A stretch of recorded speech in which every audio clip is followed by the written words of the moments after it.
Chastity is humanly impossible. I agree.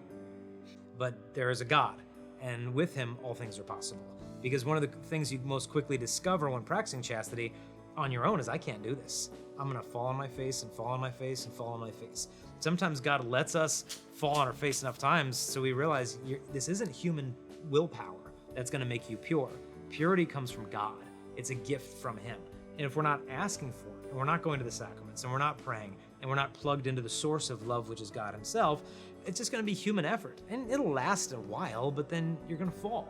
And let's be honest, I mean, especially as guys, we cause 90% of our own temptations by what we look at and who we hang out with and who we choose to date. If you choose to date a girl who has strong values and purity, that's gonna make it a lot easier. Hang out with guy friends who believe in the virtue of purity becomes a whole lot easier because you always become like your friends. And then to have custody over your senses, what you see and what you hear. If you have just control over those things, your temptation level is gonna drop by about 90%. It's like we throw ourselves into the midst of all these temptations and then we complain that it's difficult. Is it that we couldn't do more to avoid sin or we couldn't do any less? We've got to realize, lead me not into temptation. God knows the heart of man. He knows we're weak. That's gotta be our main prayer.